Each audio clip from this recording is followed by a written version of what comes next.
Hello, Grimoire here. Figuratively, the devil, though I can assure you that my crotch has exquisite jiggle physics. I'm here today to talk to you about a new, terrible phenomenon, trademark trolling. So I'll tell you while I enjoy my Pepsi Max, which is a trademarked term of the Pepsi Cola company, and I quite enjoy. And talking to you via my Blue Yeti microphone, which is a trademark term. That's a good microphone. You should probably buy one if you're intending to do any sort of professional-ish audio on YouTube at an affordable price. So the point I'm making there is that mentioning trademarks doesn't have to be something bad, but if I were to criticize Pepsi Max, ooh, that tastes like a gibbon's asshole after a long streak of the shits. Or if I were to say that a Blue Yeti microphone is the worst sounding thing since that gibbon taking a long shit, in either instance I would be perfectly justifiable in using these trademark terms. Which brings us in a roundabout way to D&D Gate. You may remember that. It was a bit of a fizzle, really, more than anything. It was an attempt by my co-host on our podcast, Inappropriate Characters, the RPG Pundit, to kick off, to create a movement akin to Gamergate or Comicsgate. I was actually fairly critical of the idea, but it did turn up something interesting. The man behind the Grim and Perilous old-school retroclone of Warhammer Fantasy Roleplay took it upon himself to pay the fee to trademark or to attempt to trademark the term D&D Gate after it had already been in use for some time. And then he was, so he stated, going to use that trademarked term as a way to try and shut down the use of the hashtag by people like Pundit and by people like me.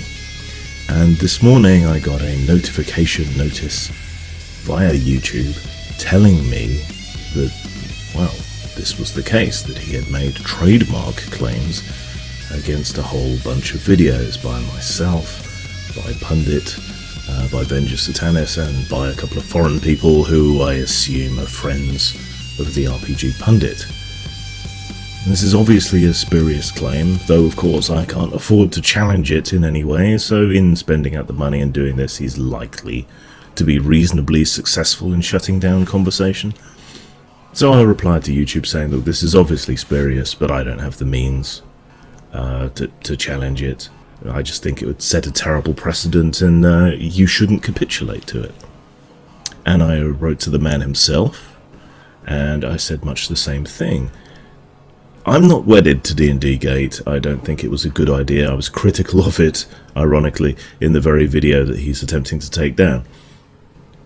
Not that we don't need a reforming movement or a genuinely progressive movement within role-playing to try and reclaim it a little. But what really concerns me is the chilling effect that trademark trolling could have upon discourse. I mean, what if the company, PepsiCo, took exception to me comparing their tasty beverage to the rectal excretions of a diseased gibbon? Could they then come in, make a trademark claim that I used the trademark Pepsi Max, as a way to get rid of that negative review? Could they then say, this person mentioned our product, we didn't allow him to mention our product, we didn't allow him to use the term in any way, so we want it taken down? It doesn't seem to me to be a good state of affairs if a company or an entity could do that.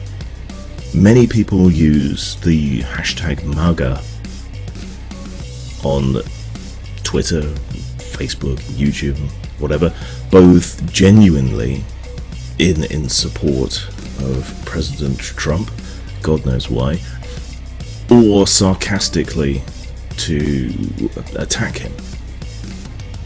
What if, retroactively, the Trump administration or some body that was in support of it chose to register MAGA as a trademark and then set out to systematically wipe out any negative use of the hashtag as it relates to Trump online?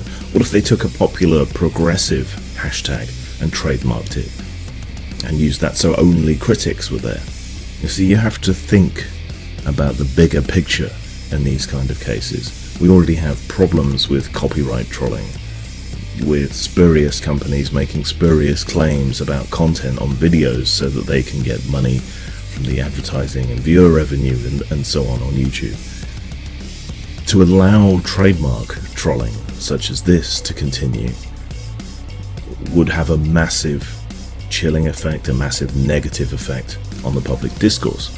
We're fortunate in that it's taking place in this tiny little subset, this tiny parochial little niche, and that makes it less likely to gain traction on a broader scale. I can't afford to challenge it, so I'm probably not going to. I'm not wedded to the tag. I have no emotional or fiscal investment in it. But I do worry about the effect upon free expression. I want companies to be held to account if they make shoddy products, and to be clear, I do quite like my Pepsi Max. I also don't want companies or political entities to be able to swoop in with their funds and make claims on hashtags that are already in use in an attempt to police them or silence them. Just a few things to think about. On a broader, larger scale, you may think it's funny and a win to get one over on Pundit to use this system to censor him, but the precedent that it would set for YouTube, for social media in general, for the use of hashtags, is a dark and terrible one, grim and perilous. One might even go so far as to say, good day.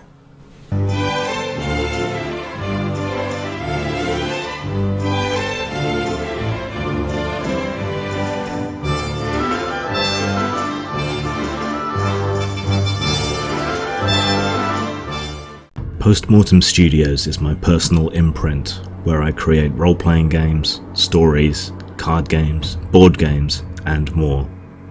You can get them at RPG Now, DriveThruRPG, Lulu.com, and some on Amazon.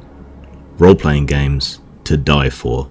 I can make it happen. I can get you anything you want. You just have to talk to me. Talk to me. Talk to me. Talk to me. I'm your priest. I'm your shrink. I'm your main connection to the switchboard of souls. I'm the magic man. The Santa Claus of the subconscious. You say it. You even think it. You can have it.